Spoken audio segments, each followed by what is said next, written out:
ज्योतिर्लिंगाची नाव सांग बेटा. सोमनाथ, महाकालेश्वर, मल्लिकार्जुन, वैजनाथ, केदारनाथ, नागेश्वर, त्र्यंबकेश्वर, कृष्णेश्वर, भीमाशंकर, भूषणेश्वर, काशी विश्वनाथ. काशी विश्वनाथ. ये. आणि आता अष्टविनायक गणपतींचे नाव सांग.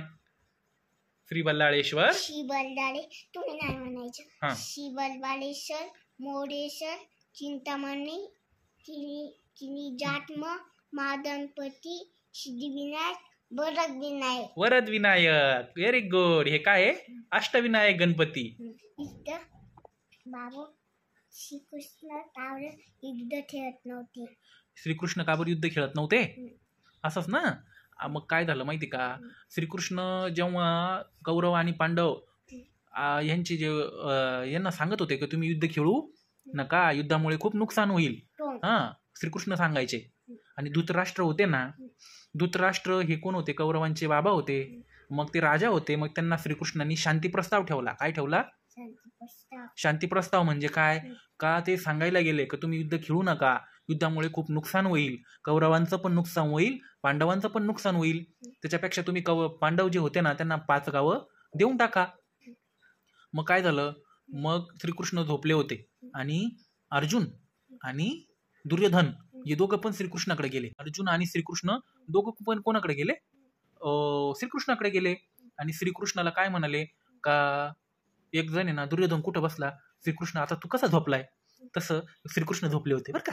आणि मग अर्जुन कुठं जाऊन बसला? श्रीकृष्णाच्या पायाजवळ जाऊन बसला.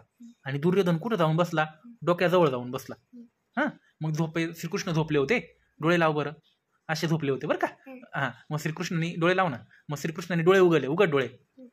मग पहिल्यांदा माणूस कुठे बघतो? पायाकडे बघतो ना. मग श्रीकृष्णाला कोण दिसलं पहिल्यांदा? दुर्योधन डोक्याजवळ होता आणि पायाजवळ कोण होता? अर्जुन होता. मग पहिल्यांदा कोण दिसल? अर्जुन दिसला. बरोबर. मग श्रीकृष्ण काय म्हटले की तुम्ही काय पाहिजे म्हणे, तुम्हाला मागा म्हणे. तुम्ही माझ्याकडे एवढे आले म्हणे सकाळी सकाळी, तुम्हाला युद्धामध्ये काय मदत पाहिजे? मग श्रीकृष्ण काय म्हणे की मी पहिल्यांदा कोणाला बघितलंय? अर्जुनाला. मग अर्जुन मागल म्हणे काय मागायचं ते.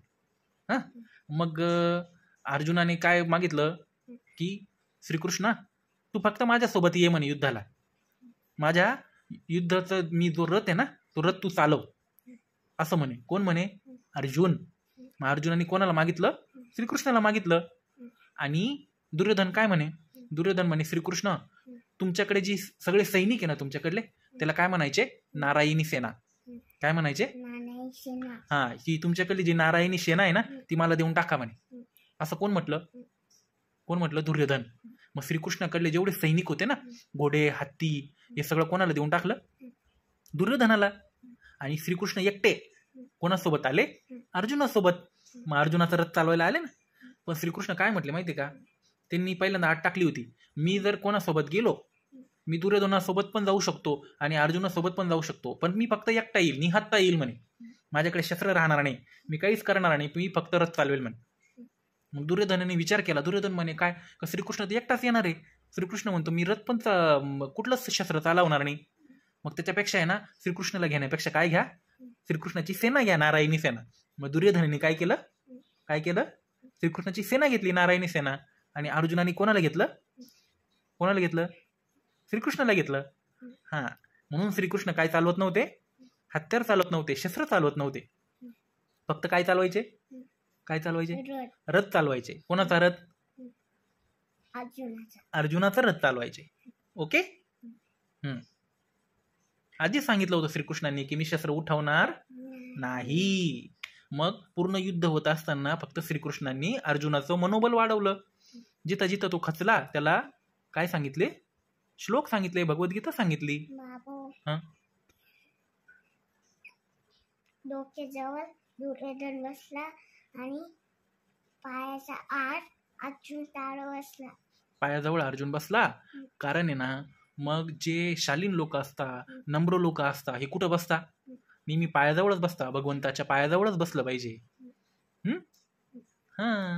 नम्र होऊन भगवंताच्या पायाजवळ बसलं म्हणजे जे पाहिजे ते भगवंत देतो. म्हणून अर्जुन श्रीकृष्णाच्या पायाजवळ बसला होता. तो दुर्योधनासोबत गप्पा मारत होता. अर्जुन पायाजवळ भेटला नम्रपणे श्रीकृष्णाच्या. मग श्रीकृष्ण कोणासोबत गेला? अर्जुनासोबत गेला ना. तसं नेहमी आपण नम्र होऊन भगवंताच्या पायाजवळ बसलं तर भगवंत आपल्याला भेटतो. या अर्जुनाकडून आपल्याला शिकायला भेटतं.